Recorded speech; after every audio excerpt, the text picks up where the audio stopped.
आप देख रहे हैं गौरी किरण। हमारे साथ है अपना किसान पार्टी के राष्ट्रीय अध्यक्ष जयलाल प्रसाद सिंह कुशवाहा और पूर्व के विधानसभा चुनाव में इनकी पार्टी ने कई क्षेत्र में चुनाव भी लड़ा था। आइए हम जानते हैं इनसे कि आपकी पार्टी का क्या उद्देश्य है। मतलब एक तरफ राजद, जेडीयू, एलजेपी बहुत सारी पार्टियां हैं जिसका विस्तार हो चुका है, गांव-गांव में उसके बारे में लोग जानते हैं। उन लोगों से आप कैसे अलग हैं? आपके पार्टी का क्या विजन है? जी, बहुत धन्यवाद आपको, आपके चैनल को। साथ साथ मैं आपको यह बता दूं कि आपने बड़ा ही अच्छा प्रश्न किया है कि पार्टियां बहुत है। कुछ पार्टियां हैं जो सत्तासीन है और आज़ादी के बाद से न जाने कितनी पार्टियां बनी। लेकिन मेरा मानना है कि जो भी पार्टियां बनी वो केवल अपने फायदे और अपनी पार्टी के फायदे के लिए पार्टियां बनी, ये मेरा मानना है। उसका उदाहरण है हम लोगों के पास कि आज़ादी के अभी 75 साल बीत गए।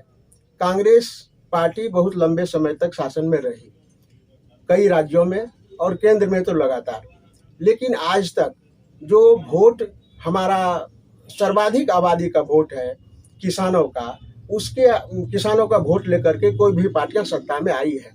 तो कैसे आई? तो इसलिए कि किसानों को लुभावना भाषण देके, लुभावना वादा करके वो पार्टी सरकार में तो आ गई। लेकिन जब सरकार में आई तो किसानों की बात को सब छोड़ दिया और आज तक 75 साल के बावजूद भारत में भारतीय राष्ट्रीय कृषि नीति नहीं बनी, जिसका नतीजा है कि खेती करने वाले लोग लगातार अपनी खेती से वो घाटा उठा रहे हैं। आपको स्मरण होगा कि जब इंदिरा गांधी जी प्रधानमंत्री बनी थी और 1966 में पहली बार, और उन्होंने 67 में वो उद्योगपति के कहने पर, उद्योगपति वाले लोग उसको घेरे हुए थे, तो उन्होंने भारतीय राष्ट्रीय उद्योग नीति बना दी। उद्योग नीति फल फूल रहा है और आज भी फल फूल रहा है। 1000 करोड़ का यदि उद्योग लगा है, वो यदि किसी कारण से ध्वस्त हो जाता है, जल जाता है, दह जाता है, तो सरकार उसको पूर्ति कर देगा। लेकिन हमारा 10,000 करोड़ का फसल यदि दह गया तो हमको पूछने वाला कोई नहीं है, इसलिए कि नीतियाँ नहीं बनी। और उतना ही नहीं, अभी देखिए नीतियाँ नहीं बनने के चलते अभी वर्तमान सरकार ने 1 साल पहले कृषि को अपने ढंग से सुधारने के लिए उसने बिल लाया। जो बिल हमें निहत्था और गुलाम बनाने वाला बिल था, उसका लगातार विरोध किया किसानों ने और 1 साल बाद 700 से 800 किसानों की मौत होने के बाद हमारी बात को माना और बिल को खत्म किया। लेकिन बिल को तो खत्म कर दिया, लेकिन उससे हमारा कोई नया रास्ता तो खुला नहीं, जबकि एमएसपी पर कोई कानून नहीं बना। तो हम याचक के रूप में आज भी हैं, जबकि यही सरकार 2014 में बोली थी कि हमको वोट दो, सरकार बनाओ, हम किसानों के आमदनी को 1.5 गुना कर देंगे। फिर 2019 में जब चुनाव आया, एक केंद्र की सरकार, भाजपा की सरकार, जिनको आप कहते हैं कि देश में बड़ी क्रांति लाने वाली सरकार थी, फिर कहा, नया वादा दिया कि आप इस बार हमको बना दो, हम तुम्हें 2 गुना लाभ दे देंगे 2022 में। साथियों, अभी 2022 प्रवेश कर चुका है। आपको उसके क्रियाकलाप से कहीं दूर दूर तक लगता है कि किसानों का कोई लाभ होगा? किसान आज भी छले जा रहे हैं। किसान के साथ इतनी जारी है, हर राज्य में अलग अलग नदियां हैं, अलग अलग तरह के व्यवधान हैं। अभी देखिए कई जिलों में ऐसे हैं जहां बंदर के प्रकोप से फसलें नष्ट होता है, कहीं वो हनुमान के प्रकोप से फसलें नष्ट होता है, कहीं बनैया शुगर के चलते फसलें नष्ट होता है, कहीं हाथी से फसलें नष्ट होता है, कहीं नीलगाय से फसलें नष्ट होता है। क्या इस पर कानून बनना चाहिए कि नहीं बनना चाहिए? अभी देखिए आपके जिला में सर्वाधिक छपरा, सिवान, इन जिलों में मैं देख रहा हूँ, गोपालगंज में वाटर लॉगिंग एरिया हजार एकड़ का है, जहाँ पानी बसा रहता है, और उसके लिए सरकार को कानून बनाना चाहिए कि नहीं बनाना चाहिए? वो हजार एकड़ जमीन बेकार पड़ा रहता है। उसमें बहुत अच्छे कानून बनने के बाद हम फायदा, देश को, किसान को भी फायदा हो सकता है और देश को भी फायदा हो सकता है। लेकिन इन पर किसी भी सरकार ने काम नहीं किया, इसलिए कि हमारा कोई प्रतिनिधित्व तो वहाँ है नहीं, मेरे बारे में कोई बोलने वाला है नहीं। 67 में उद्योग नीति इसलिए बना कि उद्योग चलाने वाले लोग इंदिरा जी को घेरे हुए थे, उन्होंने अपने बारे में काम करा लिया, लेकिन हमारा कोई प्रवक्ता नहीं था, मेरे बारे में कोई बोलने नहीं था। इसलिए मेरा मानना है कि जब तक न होगी किसान की सरकार, किसान को बेहतर दिन का करना होगा इंतजार।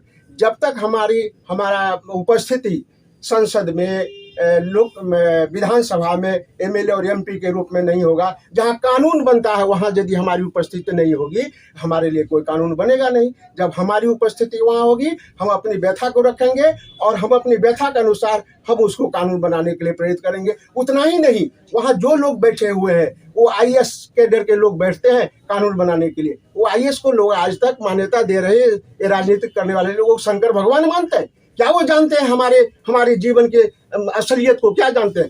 जीवन का असलियत को हम जानते हैं, इसलिए कि मैंने जीवन गांव में जिया है। इसलिए हम जो मसौदा देंगे, हमारी पार्टी जो मसौदा देगी, उस तरह कानून बनाने के लिए हम उसको प्रेरित करेंगे, तब हमारे लिए कुछ काम हो सकता है। सर, ये तो आपका मैंने उद्देश्य है, आप चाहते हैं ऐसा करने की, लेकिन एक तरफ जेडीयू है, बीजेपी है, लोक जनशक्ति पार्टी है, इधर पप्पू यादव भी घूम रहे हैं जाप। आप इन लोगों से कैसे लड़ेंगे? देखिए, सबसे पहले मैं आपको साफ कर दूं कि मैं नेताओं से लड़ने के लिए पार्टियां नहीं बनाई।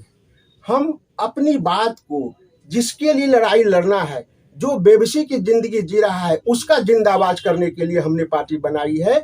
ये तमाम लोग, यदि मैं अति संक्षिप्त में आपको कह दूं कि जिन जिन नेताओं का आपने नाम गिनाया, ये सभी लोग क्या विजन है, क्या एजेंडा है उनको क्या देश को देना चाहते हैं? जो ये लंबी लंबी बातें करते हैं, वो लंबी लंबी बातें, बड़ी बड़ी भाषण, लुभावने भाषण और दमंगता पूर्वक भाषण, ये तमाम भाषण केवल अपने को स्थापित करने का है, उनका है। आवाम के लिए इन्होंने, भारत में पहली बार अपना किसान पार्टी आवाम की पार्टी बनी है। और हमारे यहाँ आवाम का जिंदाबाद होगा, किसी व्यक्ति का जिंदाबाद नहीं। मेरा जो मिशन है वो ये है कि जो बेबसी जिंदगी जीता है भारत का किसान, उसका जिंदाबाद लगाओ। हम अमुक का जिंदाबाद, अमुक का राम का जिंदाबाद, रहीम का जिंदाबाद, कालू का जिंदाबाद, कालिका का जिंदाबाद। अरे भाई, कालिका, राम, रहीम, ये सभी तो सिकरी वाले हैं, पैसे वाले हैं, समृद्ध लोग हैं। उसको जिंदाबाद करने का हम मुर्दों से क्यों लगाते हो? इन जिंदाबाद लगाओ उसके लिए जो बेबसी की जिंदगी जीता है। ये फर्क है हमारी पार्टी के सोचने में। हमारी पार्टी मिशन के रूप में काम करना चाहती है। ये तमाम लोग अपने लिए, अपनी पार्टी के लिए काम करना चाहते हैं। यही मेरा उद्देश्य। पूर्व में जो विधानसभा का चुनाव हुआ था, उसमें आपकी पार्टी चुनाव लड़ी थी। कितने सीटों पर लड़ी थी? आपको कितनी सफलता प्राप्त हुई? 46 सीटों पर बिहार में हम लोग ने चुनाव लड़ा था। इसके पहले भी हमने लोकसभा 2019 का भी चुनाव लड़े थे। 2019 में भी लोकसभा चुनाव में हमको जो एक जगह हमको बहुत अच्छा वोट मिला था और सम्मानित वोट मिला था, जबकि हमारा कोई प्रचार प्रसार नहीं था। हमारे कैंडिडेट भी गरीब गुरबा थे, वो गांव-गांव जाकर के लोगों को अपनी बात कहे थे। इतनी बात पर प्रेरित होकर के उन्हें लोगों ने वोट दिया।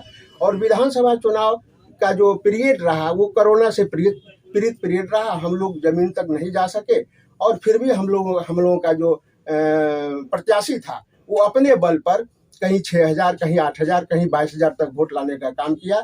इसके लिए हमको लगा, बेहद खुशी हुई कि जनता मेरी बात को समझ रही है कि हमारे लिए अब नई पार्टी बनी है। और मेरा यह भी मानना है कि जब तक अभी तक किसान के लिए कोई पार्टी नहीं बनी थी, तमाम लोगों के लिए पार्टी बनी। आप देखिए पार्टियों के क्या, किसान कांग्रेस ने कहा कि गरीब उन्मूलन के लिए हम पार्टी बनाते हैं। जितना गरीबी उन्मूलन हुआ आपके सामने में है। उसके बाद उसको ध्वस्त करने के लिए भारतीय जनता पार्टी आई। उसने क्या क्या कहा, वो हमें प्रेरित, हमने भावनात्मक, हमें स्वर्ग बनाने के लिए, स्वर्ग पहुंचाने की बात शुरू किया। राजनीति में स्वर्ग पहुंचाने का उनको जिम्मा मिला हुआ है। ये राम मंदिर हो, क्या ये करोड़ों वर्ष की धरती है, तब से भगवान है, तब से सदाशिव है, तब से राम है। कल्पना है या परिकल्पना है या नहीं है, वो सब दुनिया जानती है। आप क्या जनाना चाहते हो राजनीति करने के लिए? तो राजनीति में ये बहुत बड़ा गंदी बात है कि वो हमारी भावना को चेकअप करके, मेरी भावना को छीन करके, मेरी भावना को क्या कहता है, ओवरटेक करके हमसे फायदा उठाने का काम करता है। हम इस काम को नहीं करेंगे।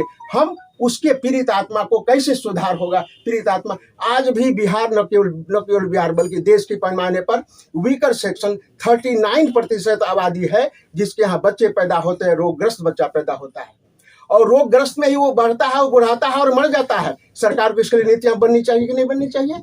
हमारी पार्टी ने तय किया है कि यदि हमारी सरकार होगी तो जो भी महिलाएं गर्भवती होगी 15 महीने तक उसको उच्च तकनीक के द्वारा उसका रख रखाव, उसका स्वास्थ्य संवर्धन देखने का काम करेगा।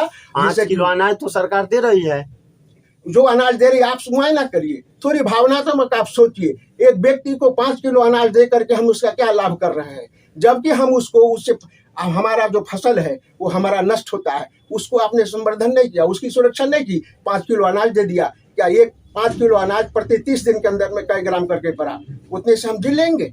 ये हमारे पास हमको लुभावने का, हमको बर्बाद करने का, हमको भिखमंगा बनाने का और हमको गुलाम बनाने का ये मानसिकता वाली नियम है, कानून है। आपकी पार्टी यदि सत्ता में आती है तो सबसे पहला काम आप कौन सा करेंगे? सबसे पहला होगा कि हमारा जो एजेंडा है, भारतीय राष्ट्रीय कृषि नीति बनाएंगे।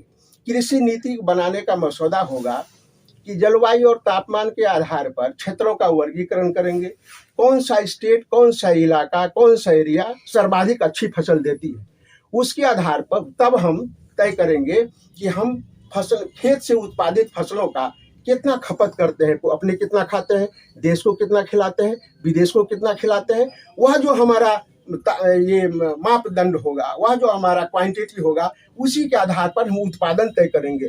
तब क्या होगा कि हम जब उत्पादन करेंगे, गेहूं उत्पादन करेंगे, मान लिया जाए मेरे पास 25 एकड़ जमीन है, हमको यूनिट मिलेगा कि 15 एकड़ जमीन में आपको खेती करनी है, उसी से उत्पादन पूर्ति हो रहा है देश का, तो हम 15 एकड़ में लगाएंगे। अभी हम 25 एकड़ में लगाते हैं, पूरा हम अपना अर्थ लगाते हैं और फायदा में कुछ नहीं होता और हमारा अनाज फेंका जाता है।